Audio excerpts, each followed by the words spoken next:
Okay, so here's a little video for the instructions on how we're going to use the polar straps. There's going to be a bunch of these at Evolution. There's two sizes, a medium to extra large, and then the smaller ones. So for some of you, we had to tie them when you were here because we only had the mediums to large size. So if you want a small one, just kind of look at the tag, which is on the inside right here. So you can see it says medium to XXL. And just look for a small one.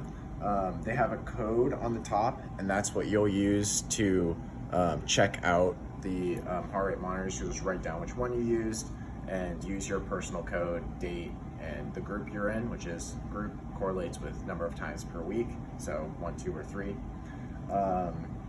So yeah, we're gonna be using the app to record the heart rate and the data. So I think for most of them, you're gonna have to put them on in order to get it to link to the app.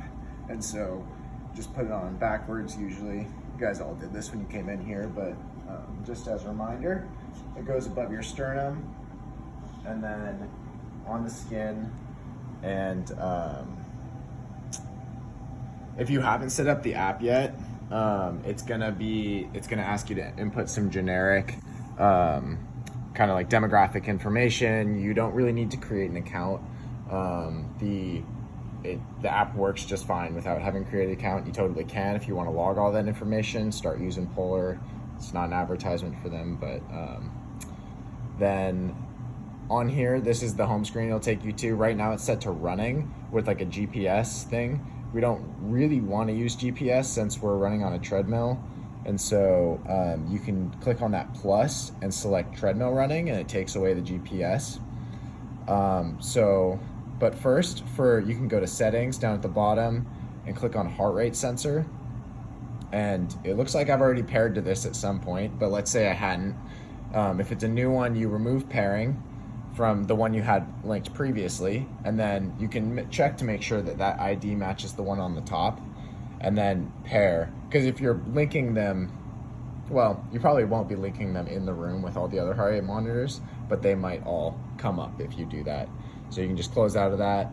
It'll ask you if you can, a new update's available. I'm gonna do that later because you don't need it yet. So then it says it's all paired, and then you can click back. And then the first time you do this, if you aren't using your watch to monitor your heart rate, what this app allows you to do is actually do some voice guidance. And so the Polar straps usually only pair to a Polar watch.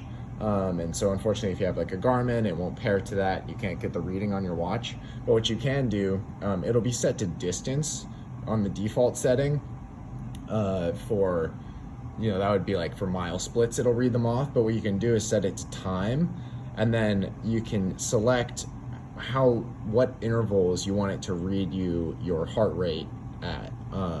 And so early on, maybe you want to have it set at 10 minutes just so you get a reading and a feel for like the effort range matched with the heart rate levels. Since running in the altitude room is going to be different than running outside. But once you get a feel for it, you can increase it to 15 every 15 minutes, so 4 times per session, 20 minutes, whatever you kind of start getting used to. And the important thing, we gave this 70 to 80% max heart rate reading as for general guideline for people that like hard numbers. But that RPE of 13 to 16 is probably more important. But you can use both of them and kind of go off both. But so then once you're in the room starting, you can play around with the treadmill, but then start the app once you start running, and it'll give you this screen. You can, when you're playing around with the settings, you can do like an example of what it'll sound like when it's reading off the reading. But what we'll see here, and going that once you're running, it'll give you your heart rate. And I'm not sure how accurate the mileage will be, so use the mileage on the treadmill for the ones.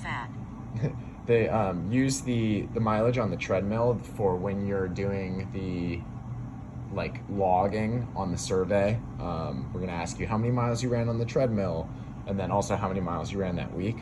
But then once you're done, you'll pause it, stop it, and then save, and then it'll give you this summary screen.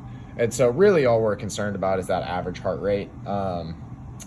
And so you'll just take a screenshot of that and submit it.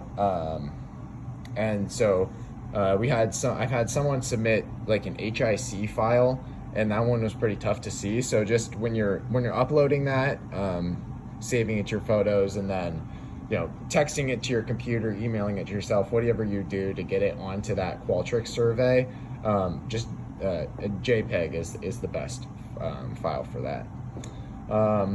But I think that covers everything. If you have any questions, just shoot me an email.